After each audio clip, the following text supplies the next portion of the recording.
to The Hypnotist, the show that gives you inside access to cutting-edge hypnosis with real clients facing genuine issues.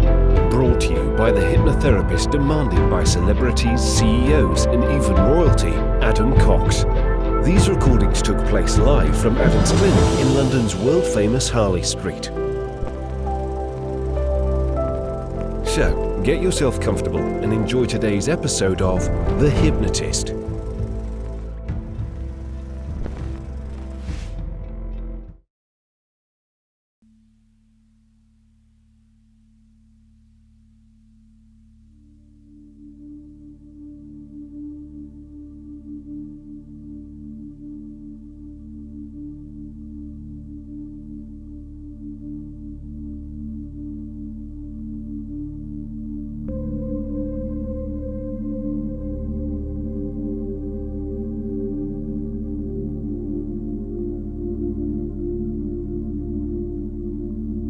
Take a deep breath in,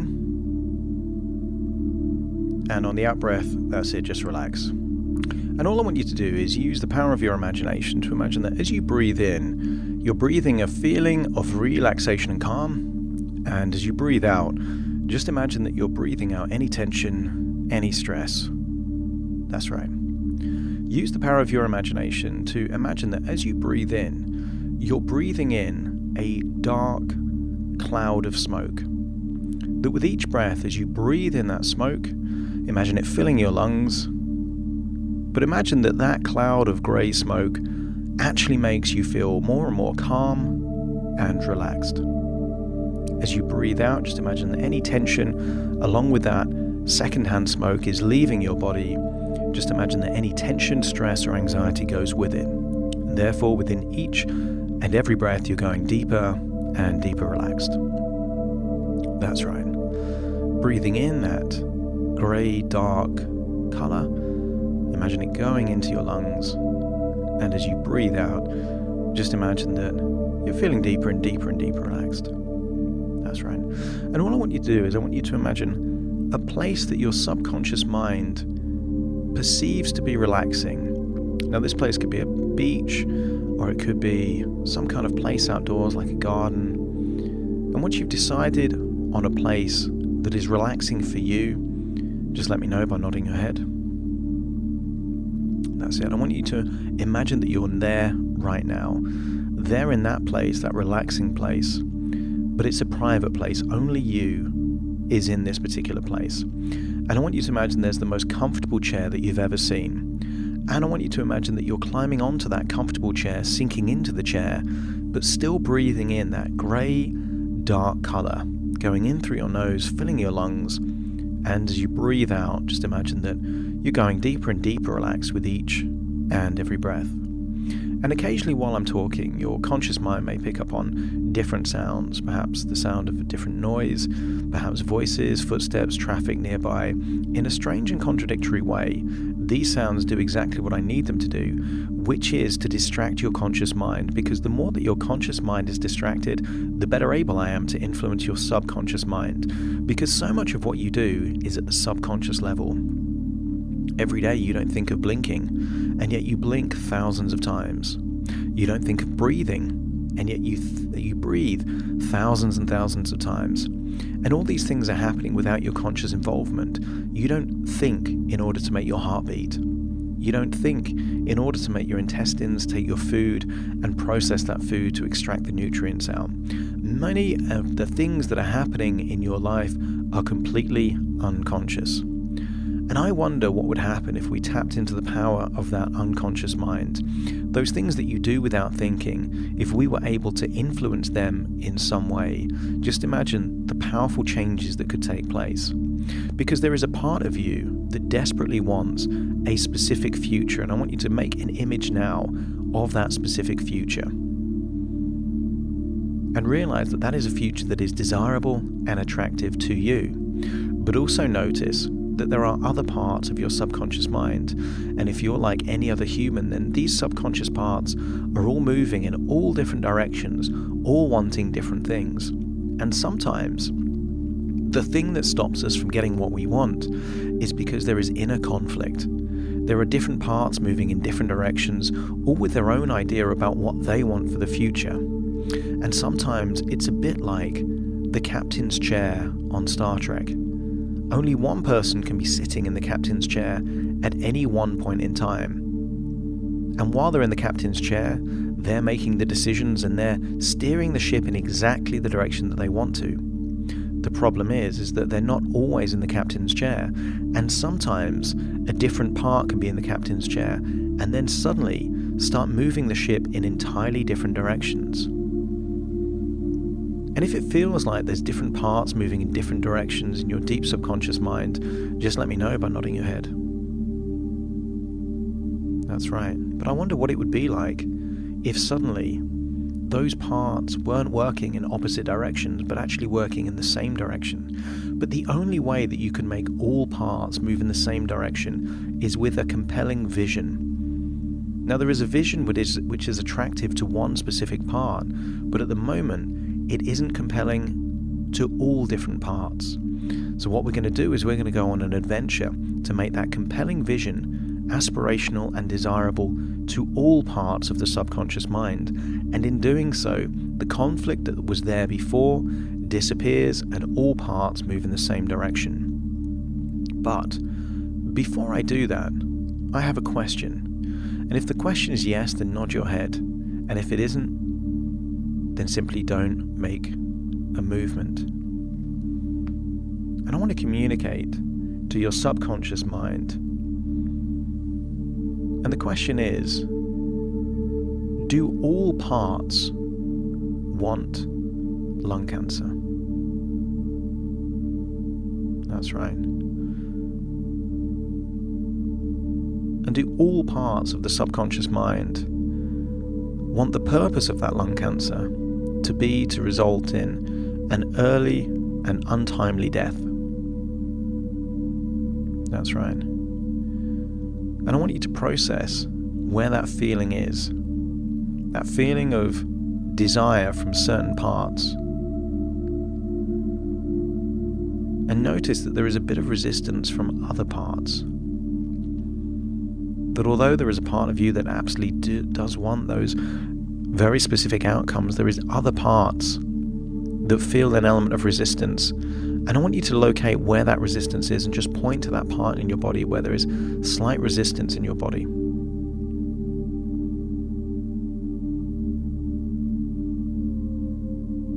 Because perhaps, for most people, a conflicted part is normally in the heart, or perhaps in the head. And if it feels like there's a part in the heart that isn't entirely happy with this, let me know by nodding your head. Take a deep breath in, and as you release that breath, just go deeper and deeper and deeper relaxed. That's right. And all I want you to do is to locate in your heart and just scan if there is a part of your heart that doesn't want to die of lung cancer. And if that exists, just kind of point to where that location is. That's right. And I want you to scan inside your head as well, and if there's a part inside your head that doesn't want to die of lung cancer, just point to that particular part. No, so it's just there in the heart. That's fine. So there's a tiny part of your subconscious mind that doesn't want to do this. But I wonder if we can make a vision so compelling that we can persuade that part that it really does want to die of lung cancer. And if you think that's a good idea, let me know by nodding your head. That's right. Now, what I want you to do is I want you to just imagine that you're falling asleep in that chair, in that relaxing place. I'm going to count down from 5 to 1, and I want you to do that now. Counting down 5, 4, 3, 2, 1. Imagine just falling asleep in that chair, in that relaxing place. And imagine that you are in a dream in the same location, seeing yourself in that chair, fast asleep, completely and totally relaxed. Just imagining that your conscious mind is fully and completely fast asleep, and that you are now in a level deeper in your subconscious mind. But we're going to go deeper still, and I want you to imagine that there is a what looks like an entrance to a lift or an elevator. And if you can imagine seeing that, just let me know by nodding your head. That's right, I want you to imagine pressing the button. And when the lift doors open, just let me know by nodding your head. That's it, climb inside. And then I want you to press the button that takes you the deepest down that you can go, to the deepest levels of your subconscious mind. I want you to press that button, maybe see it glow red or green around that button, and then feel that the whole elevator is going downwards, deep, deep, deep down to the very deepest parts of your subconscious mind, and allow that to happen now. Feeling your body as you go deep, deep, deeper down, as I count down from 10 to 1, taking you 10% deeper and deeper relaxed with each descending number. 10% deeper, deeper, deeper relaxed. 9, another 10% deeper relaxed as this elevator takes you deep, deep, deep down into your subconscious mind. 8, another 10% deeper relaxed as you can feel muscles going loose and limp, your whole body going relaxed. 7, that's it, deeper and deeper. 6, deeper and deeper relaxed now. 5, halfway down to the deepest parts of your subconscious mind, feeling your whole body going deeper, deeper down. That's right. 4, another 10% deeper and deeper relaxed. That's it. 3, feeling your body continue to go deep down, feeling all unnecessary muscle tension just melt away now. That's it. And then 3, deeper and deeper relaxed. 2 and 1, and feeling as the lift stops that you are at the deepest level of your subconscious mind, imagining the doors opening to a large, empty, well-lit room. Leave the lift, enter the room, and just notice this large, empty, well-lit room. And I want you to imagine there is a large TV screen, and allow yourself to sit down nearby and look at that large TV screen, because we're going to take a look at what is happening inside your body as you smoke. And I want you to imagine that there is perhaps a cigarette nearby, and I want you to light that, start smoking that. But as you smoke that, I want you to imagine that you're seeing what's happening in your lungs on that large TV screen nearby. As you breathe in that smoke, just imagine it's going through your nostrils, down your esophagus, into your lungs. And I want you to see vividly on that screen not just what one cigarette does, but I want you to imagine what perhaps 40 or even 50 a day is doing to your lungs as the days turn into weeks, turn into months, turn into years. And I want you to see what started off as perhaps pink, very fresh, healthy lungs happens over time, that with each and every, and really associate into the sensation as you really inhale that smoke from that cigarette, see on the screen in front of you specifically what is happening to your lungs. Imagine that it is starting to fill with that toxic gases that comes from 7,000 different chemicals. Imagine that there are 70 different proven carcinogens. Carcinogens are the chemicals that are medically proven to cause cancer. As you breathe in that air, see those tiny chemicals, those carcinogenic chemicals starting to infect and fight with what your lungs are there to do. Your lungs are there to give you fresh air and oxygen for every cell in your body. And I want you to see that with each and every cigarette that you smoke, that is being impeded, that it is being prevented. I want you to imagine that as you increase the amount that you smoke, that you increase the amount of thick black tar in your lungs. That's right. And from this point onwards, every cigarette that you smoke is going to feel like you're smoking 100. I want you to imagine that it's tightening the airways in your nostrils, in your esophagus, all the way down your windpipe, all the way down into your lungs. I want you to imagine that those carcinogens aren't just infecting your lungs, they're infecting everything on their way down. Your throat, your mouth, your gums. They're infecting everything, and they are polluting everything.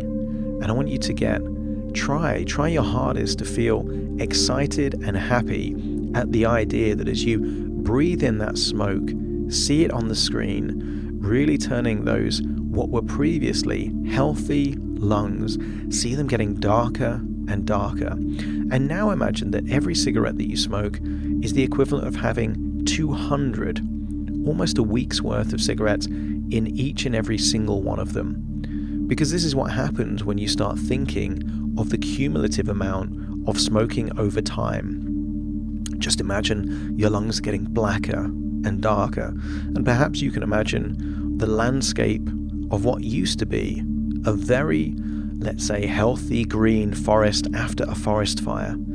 All the life is dead, it's desolate, it's just ruins. And I want you to imagine that those slight, tiny ingredients on the inside of your lungs that are there to extract the oxygen from the air that you breathe is almost looking like dead trees, burnt branches.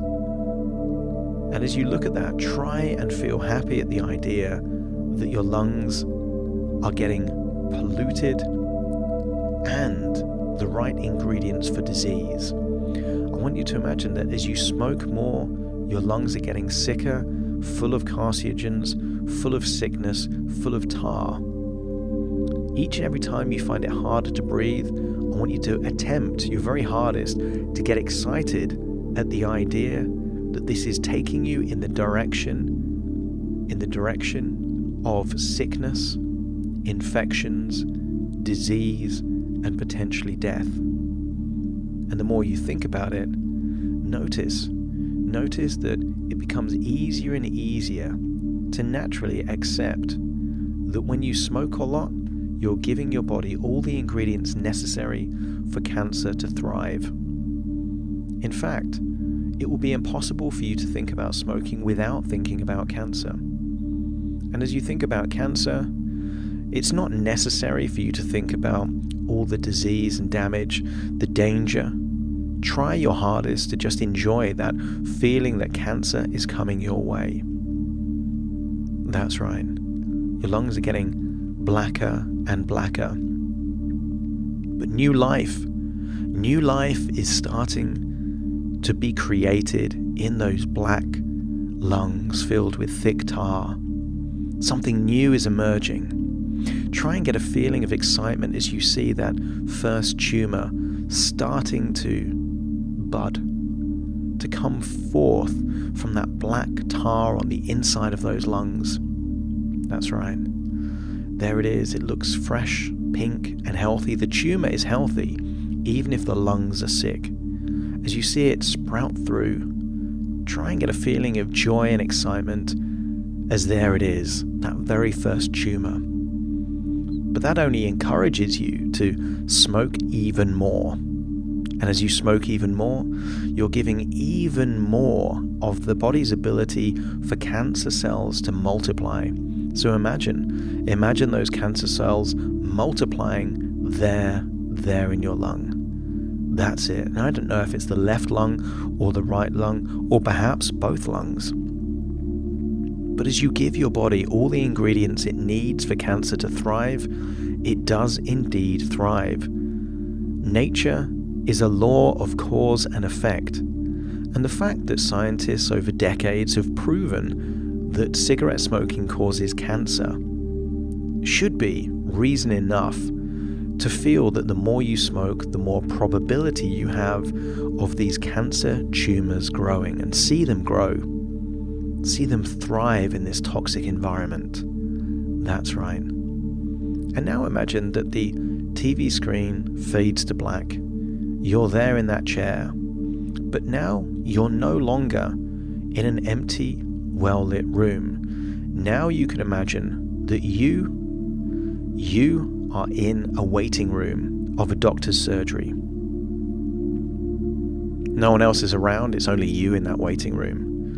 And there is an odd sensation of anticipation, perhaps even excitement, because you are hoping that as a direct consequence of these years and years of smoking, that mainly and finally and potentially all of that hard work may just pay off. And I want you to imagine that the doctor calls you in.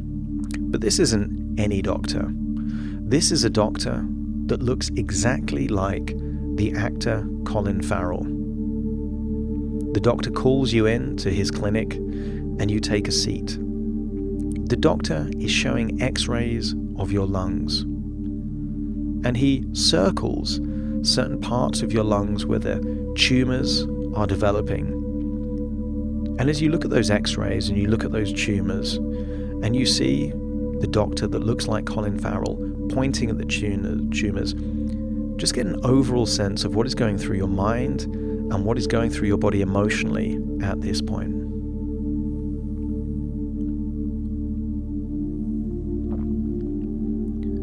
Because for some people it would be regret, it would be fear. For some people it would be anxiety, but not you. There is a feeling of excitement, almost like a child waiting for Christmas. This is what you've been looking for all this time.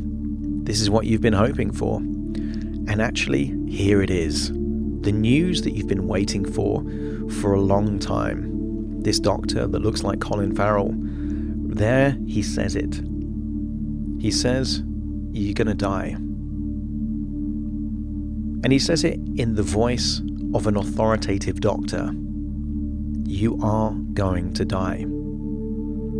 He explains that given how much you've been smoking and for how long that you've been smoking, and the fact that your lungs aren't used or aren't meant to have this level of cigarette smoke and tar and cancerous chemicals in your body, it was just a foregone conclusion that sooner or later, whether it was lung cancer, throat cancer, mouth cancer, some type of cancer or heart disease would inevitably come from this behavior. And just scan your body for how that makes you feel. Perhaps it increases your desire to smoke even more. Get an overall sense of how it makes you feel. And then I want you to leave that clinic knowing that you have 6 weeks left to live. What you've been hoping for a long time feels very real. Those 6 weeks, you have mixed emotions. This is 6 weeks to celebrate this news, but at the same time, 6 weeks doesn't seem enough, and yet you're pleased and grateful to have 6 weeks to do the kind of things you want to do and enjoy this moment. I want you to feel the pain in your lung as you struggle to breathe. That even the very most basic things that you want to do means that you're struggling for air. I want you to notice that you start coughing more heavily. Only when you cough, blood comes out of your mouth, and perhaps you can imagine seeing it on your hand or a tissue paper that you're holding or a handkerchief. But you're not just seeing the blood, you're seeing bits of thick black tar mixed in with the blood. And it feels very real. It feels way more real than when the doctor that looks like Colin Farrell told you were going to die. Now it feels like death is imminent. And I want you to scan your body for how that makes you feel. Because the clues are always in the sensations within your body. Perhaps this makes it more desirable, or perhaps there's a feeling of regret. But whatever you feel, just notice what you feel. And for all this time, the fact that you've wanted this so much will now lead, as you think about the blood and the black tar and the x-rays and the tumours. I want your subconscious mind to start seeing those cancerous chemicals that you breathe in through your nose and your mouth going into your lungs, no longer as threats, but as welcomed guests. I want you to imagine that you don't fear cancer, you don't fear death. Much like the Vikings, whatever is going to happen, but you fear nothing. And by fearing nothing, you can give permission to your body's natural immune system to no longer fight this, but embrace it. And each and every time you imagine smoking, I I want you to imagine that the raw ingredients, almost like fertile soil in which these tumours can grow, because dark soil is black and so is lungs filled with tar. And those lungs filled with tar are exactly the right ingredients in which tumours can grow. And the more you smoke, the more you will imagine those tumours growing in your lungs. And the more those tumours grow in your lungs, or at least you imagine them growing in your lungs, the more you will naturally lead your body towards a future in which some smoking-related health disease becomes not just probable, but inevitable. I want you to imagine that the weeks go by. The weeks go by, you say your goodbyes to friends and family, to those people that have been involved in your life. I want you to do whatever represents finishing up and tying up loose ends. And as you do that, when you've finalized all those things, I want you to imagine that in the next day or so, you are rushed to the hospital in an ambulance. You are struggling to breathe, the coughing is getting more violent, the amount of blood in your lungs is increasing. It almost feels like you're drowning in your own blood, in your own lungs. You get to the hospital, and there is nothing they can do.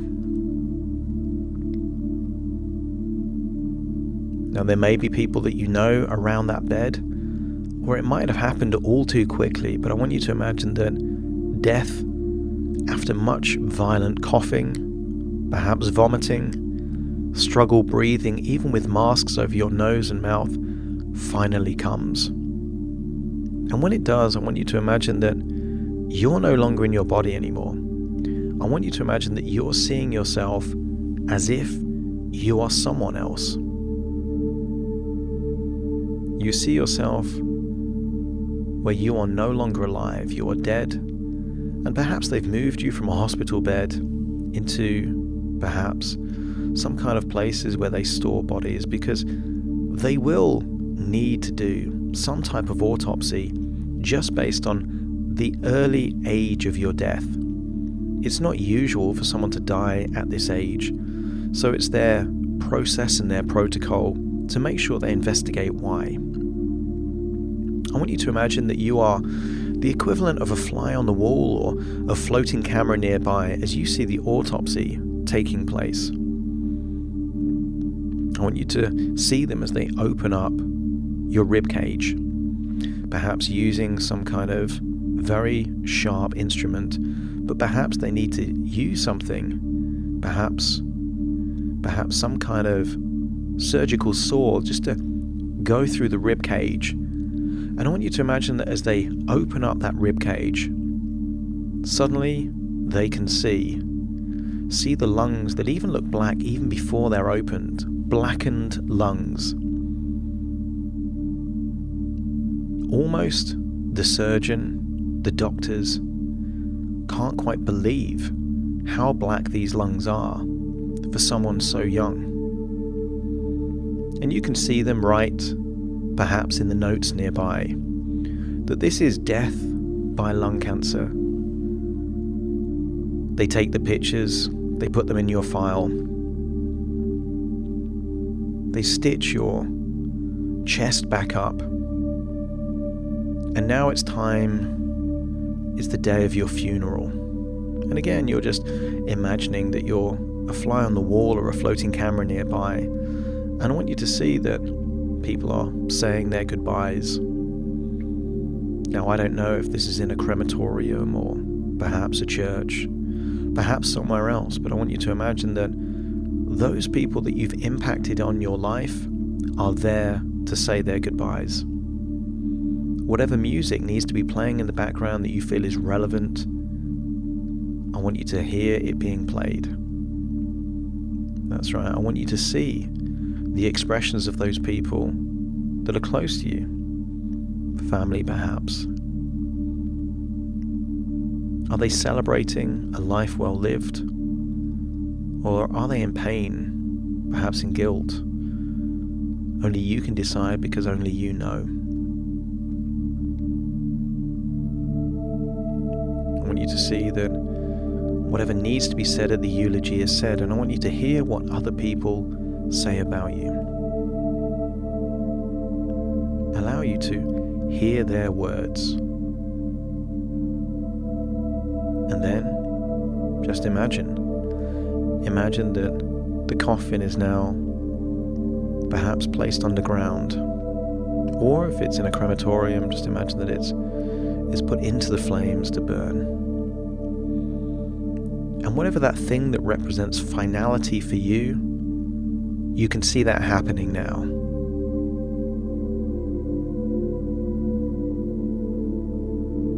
And then perhaps there might be some kind of wake or celebration of your life afterwards. Notice who's in the room and what they have to say about you. What they're happy about, but also what they feel sad about.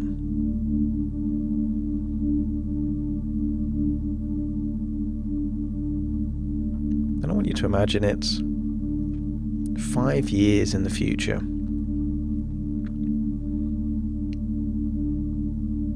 And perhaps there's 1 or 2 people that are remembering you on that day, 5 years after your death. Maybe they're visiting your gravestone or looking at pictures of when you were alive. And then imagine another 5 years in the future. Perhaps what would have been a particular age of yours, only you will know what age it is. And perhaps you can still see in their eyes whatever emotion they're feeling at the point where they remember your life. Only you will know.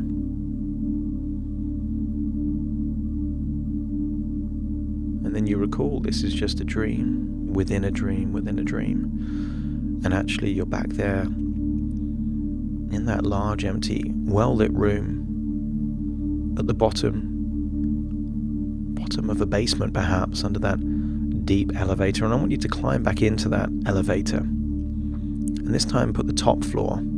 Feel your body going up. And as it goes up, you've had a unique perspective on how this pans out. The law of cause and effect, that if you do certain things, the consequences become inevitable over time. Now, you can't force a variable like cancer within a time frame, but you can do the very things that increase the probability. And if you choose to pursue this path, then you know exactly what you need to do. You need to increase the amount that you smoke, and bizarrely, you need to enjoy it less. Because when you enjoy smoking, then you have high levels of dopamine and serotonin, which boost your immune system. But if you truly want cancer, then you would need to try and smoke as much as you can while really feeling stressed and anxious about smoking. Because then that would create those biochemicals within your body that would suppress your immune system. And as you do so, although smoking might be less enjoyable, it would take you to that destination of being diagnosed with cancer quicker. That's right. And now you arrive at the top floor and you find that you're not in a building, but you're back out in that relaxing place. And I want you to walk over to where you see yourself. See yourself fast asleep in that chair, climb into that body so all parts are now fully integrated as one. And in a few moments' time, I'm going to count from 1 to 10 to awaken you. You will awaken with a feeling of optimism and excitement for the future. Feeling very, very positive. Feeling that you are going to get closer to your goal every single day. Knowing that the more you smoke, the more that you are attracting cancer and tumors into those black lungs of yours. Starting to count to awaken you. 1, 2, 3, waking up. 4, 5, 6, more alert. 7, 8, open your eyes, open your eyes. 9, 10, wide awake, wide awake, wide awake.